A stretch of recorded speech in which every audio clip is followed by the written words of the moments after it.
ជំរាបសួរបងប្អូនសមាជិក BTD Concept ទាំងអស់គ្នាអញ្ចឹងចំពោះវីដេអូមួយនេះគឺយើងនឹងបង្ហាញពី feature ដែលមាននៅក្នុង indicator ដែលមានឈ្មោះថា BTD Concept 1.0អញ្ចឹងកុំឲ្យខាតពីយូរយើងចូលទៅបើកមើល indicator ទាំងអស់គ្នាអញ្ចឹងចំពោះប្រភេទ indicator មួយនេះដែរគឺជាប្រភេទ indicator ដែលបង្ហាញពី zone នៃ liquidity ឬមួយក៏ zone សំខាន់ៗដែលកើតឡើងនៅក្នុងទីផ្សារដែលជួយជាអ្នកនាំផ្លូវបង្ហាញ structure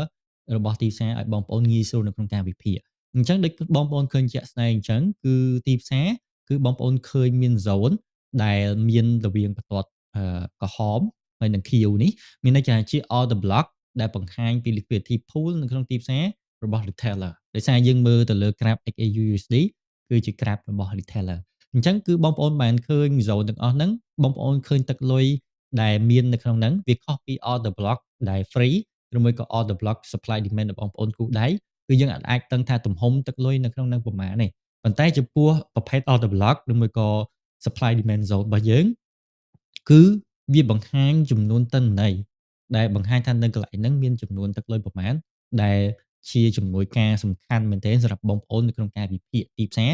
ដោយជាក់ស្ដែងកាលពីព្រឹកមិញគឺខ្ញុំអាចបកបេកថែជូនបងប្អូនបានអញ្ចឹងអាហ្នឹងគឺយើងចូលរួមយុទ្ធសាស្ត្របន្ថែមប៉ុន្តែនៅក្នុង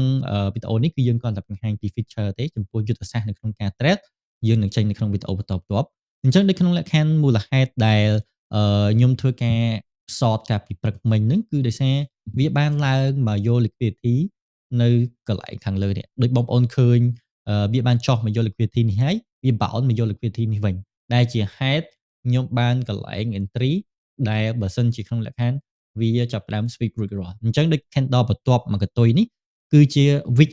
នៅក្នុងការ sweep liquidity មួយនេះទេអញ្ចឹងបើតាម direction ឬមកយុទ្ធសាស្ត្រដែលយើងផ្គូគ្នាដោយការមើល fundamental ដោយការមើលយុទ្ធសាស្ត្រផ្គូផ្សេងទៀតអញ្ចឹងគឺយើងបាន zone ហ្នឹងគឺជា zone ដែល valid មួយដែលខ្ញុំអាចធ្វើការ sell បានអញ្ចឹងគឺខ្ញុំអាចពេលទៅដល់តម្លៃនឹងវិញក្រោយពេល liquidity sweep រួចគឺខ្ញុំអាចចូលផ្សារនឹងបានដោយខ្ញុំអាច target liquidity ដែលនៅគៀកខ្លួនអញ្ចឹងបើសិនបងប្អូនអត់មាន liquidity មើលទេគឺបងប្អូនអត់ដឹងថាកន្លែងណាដែលមាន liquidity ច្រើនជាងកន្លែងណាដែល market maker គាត់ចង់ទៅរកទេនៅក្នុងលក្ខខណ្ឌនេះគឺនៅនេះគឺមាន 53% នៅក្នុង current rank ដែលមាន916លាននៃ liquidity pool ដែលនៅជើងនេះអញ្ចឹងឱកាសនៅក្នុងការធ្លាក់មកយកហ្នឹងគឺច្រើនជាងកន្លែងនេះអាចនឹងដាច់ liquidity នេះនឹងអាចនឹងមកដល់អញ្ចឹងដូចជាក់ស្ដែងគឺវាមកយក liquidity នឹងមែនអញ្ចឹងអានឹងគឺជាហេតុមួយដែលសំខាន់សម្រាប់បងប្អូនឲ្យយល់ដឹងពី liquidity pool ដែលជា target សំខាន់ដែលទីផ្សារត្រូវការព្រោះ liquidity គឺបើអត់មាននៅក្នុងទីផ្សារទេគឺទីផ្សារអត់ដើរទេមានថាទីផ្សារគឺដើរររវាង liquidity មួយទៅកន្លែង liquidity មួយទៀតអញ្ចឹងនៅក្នុងលក្ខខណ្ឌនេះបើសិនជា liquidity នេះទប់អត់ជាប់ទេ liquidity ដែលអាចនឹងឡើងទៅយកបន្ទាប់គឺនៅខាងលើប៉ុន្តែបើសិនជា liquidity នេះ hold liquidity នឹងអាចដកមកយកខាងក្រោមនេះវិញអញ្ចឹងអានឹងគឺជាលក្ខខណ្ឌនៅក្នុងការមើល liquidity ហើយបន្ទាប់គឺយើងមាន zone ពណ៌លឿងដែលក្នុងនោះគឺជា zone បង្ហាញពី new week opening gap និង new day opening gap អញ្ចឹងចំពោះ zone ធំនេះគឺរាល់ពេលបើកអាទិត្យថ្មីគឺវានឹងគូសហើយយុទ្ធសាស្ត្រនៅក្នុងការប្រើប្រាស់វាគឺងាយស្រួលទេសម្រាប់អ្នករៀន ICT គឺអាចយកមកប្រើបានសម្រាប់អ្នកដែលយើងអត់ចាំបាច់យល់ពី ICT គឺយើងអាចពឹងផ្អែកវាបានដូចក្នុងលក្ខខណ្ឌអាទិត្យដែលចាប់ផ្ដើមបើកថ្មីនេះគឺជា zone នៅចន្លោះថ្ងៃទី26ដល់ថ្ងៃ30នៃ new week ហ្នឹងគឺយើងស្ថិតនៅការ trade ក្រោម zone ហ្នឹងដែលជាហេតុធ្វើឲ្យយើងរងសម្ពាធពី seller នៅក្នុងអាទិត្យថ្មីហ្នឹងហើយចំពោះ zone ទូចមួយនេះដែលគេដាក់ NDOG មានន័យថា new day opening gap ក៏វាជាកត្តាមួយបង្ហាញឲ្យបងប្អូនដឹងថាតើនៅក្នុងថ្ងៃហ្នឹងយើងរងសម្ពាធក្រោមការបើកពីព្រឹកឬមួយក៏បែបណាអញ្ចឹងដូចក្នុងលក្ខខណ្ឌព្រឹកមិញគឺយើងបើកមកគឺមាន zone នេះគឺដើរតួជា supply ជា support ដ៏ល្អមួយនៅពេលដែលវា form បកមក retest មាន order block ថ្មីយើងអាចឃើញថាវាឡើងទៅវិញអញ្ចឹងអានឹងគឺជា feature មួយទៀតដែលមាននៅក្នុង Beta Concept មួយហ្នឹងហើយចំពោះចំណុចបន្ទាប់គឺតាក់ទងទៅនឹង midnight open ឬមួយក៏ opening price របស់យើងគឺមាននៅក្នុងហ្នឹងអញ្ជាក់ស្ដែងដូចជា midnight open ក៏ជាដើរតួសំខាន់ដែលវានឹងអូតូគូសរំម៉ោង12ថ្ងៃយើងវាស្មើនឹង12យប់នៅសហរដ្ឋអាមេរិកហើយយើងមានFF Open មានន័យថាជា Frankfurt Open London Open ដែលវានឹងគូសឲ្យបងប្អូនមើលដូចគ្នាអញ្ចឹងកន្លែងហ្នឹងគឺជា key ល្បែងសំខាន់ដែលបងប្អូនគួរយកវាមកប្រើ នៅពេលដែលវាបកមក retest របស់ហ្នឹងមើលថាវា break ឬមួយក៏ reject ឬមួយក៏ support កន្លែងហ្នឹងហើយចំពោះចំណុចបន្ទាប់គឺបងប្អូនឃើញខ្សែ line ដិតដែលមាន label បង្ហាញថា previous day low និង previous day high ហ្នឹងគឺវាជួយបងប្អូនដោយពុំចាំបាច់ switch time frame ទៅមើល higher time frame ដូចជា daily ដើម្បី draw មើលកន្លែងខ្ពស់និងទាបកាលពីម្សិលមិញទេអញ្ចឹងគឺវា plot គូស automatic នៅលើ graph បងប្អូនបង្ហាញថាខ្ពស់បំផុតកាលពីម្សិលមិញនៅណាហើយនៅក្រោមនៅណាហើយចំពោះ dashboard នៅខាងស្ដាំនេះក៏ជាកត្តាមួយសំខាន់ជួយបងប្អូនដូចគ្នាដែលវាបង្ហាញពី multi time frame trend នៅក្នុងលក្ខខណ្ឌនេះគឺវាទៅយក liquidity និងការមើលទៅលើ structure របស់ទីផ្សារគឺឃើញថានៅ15នាទីគឺយើង bullish នៅ30នាទីក៏ bullish នៅ1ម៉ោងគឺ bullish 4ម៉ោងក៏ bullish អញ្ចឹងមានន័យថា structure ចាប់ផ្ដើម shift ទៅខាង bullish ហើយ overall trend គឺរូបគោលតំណាងឲ្យ bullish បើសិនជារូបខ្លាឃ្មុំតំណាងឲ្យ bearish អញ្ចឹងមានន័យថាបច្ចុប្បន្នគឺយើងស្ថិតនៅក្នុង bullish structure អញ្ចឹងគឺយើងអត់ចាំបាច់ speak time frame ឬមួយក៏ទៅវិភាគខ្លួនឯងទេគឺវាគូស structure ហើយវាបង្ហាញទៅលើក្នុង dashboard នឹងជាស្រេចហើយចំពោះ cycle គឺវាបែងចែកដាច់ទៅជាការ late bull early bull ដូច early bull នេះមានន័យថាវាបានធ្លាក់មកដល់ក្រោមហើយអញ្ចឹងគឺយើងស្ថិតនៅកន្លែងដែលអាច potential បើសិនជា market support គឺយើងអាចនឹង start នៃ early run នៃ bull run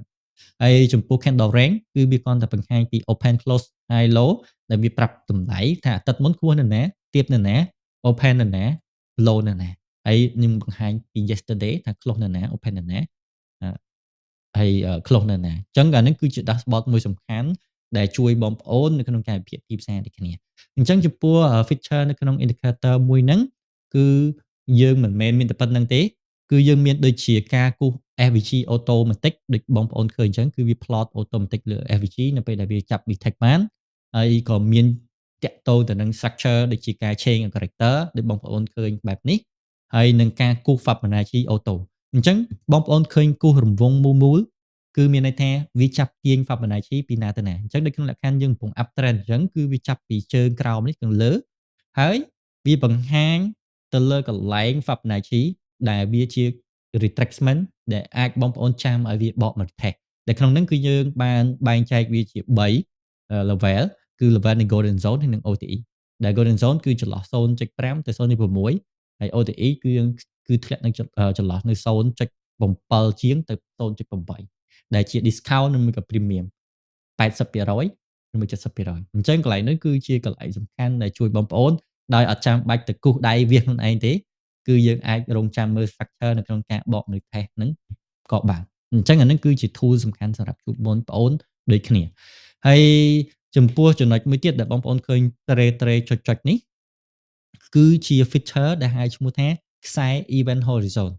សម្រាប់អ្នករៀន ICT ប្រកាសជាយល់ហើយថាខ្សែ event horizon ហ្នឹងគឺជាអីប៉ុន្តែដោយសារការពិបាកគូសនៅក្នុងការចាប់យក event horizon ហ្នឹងគឺក្រុមការងារយើងបានសម្រេច develop នៅក្នុងការ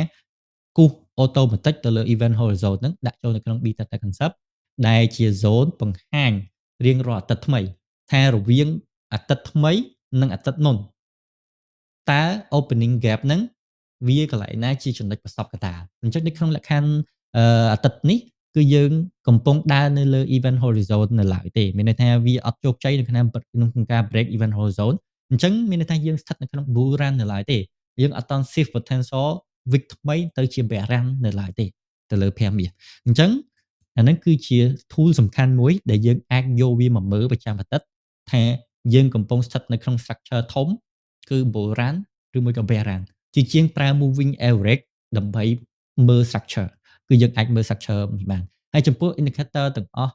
នៃ feature ដែលយើងមាននៅក្នុង indicator ហ្នឹងគឺបងប្អូន switch time frame គឺវាអត់ផ្លាស់ប្ដូរទីតាំងទេគឺទីតាំងដែលវាគូសខ្សែ line ទាំងអស់ហ្នឹងគឺនៅថេដដែលអញ្ចឹងគឺយើងអត់ចាំបាច់ទៅងាកមើល10នាទីផង5នាទីផង5នាទីបោះផងផែនទីមិនបាច់ចឹងទេគឺយើងមើលតែ structure នៃ time frame ណាមួយគឺយើងអាចឃើញទូទៅនៃ structure ធំទាំងអស់បានដោយពុំចាំបាច់ switch time frame អញ្ចឹងចំពោះវីដេអូនេះគឺយើងមានតែប៉ុណ្្នឹងសម្រាប់ feature ទៅលើ indicator ឈ្មោះ beta data concept ហើយវីដេអូបន្ទាប់យើងនឹងបង្ហាញ feature ដែលមាននៅក្នុង indicator យើងផ្សេងទៀតអរគុណច្រើនហើយជួបគ្នានៅក្នុងវីដេអូបន្ទាប់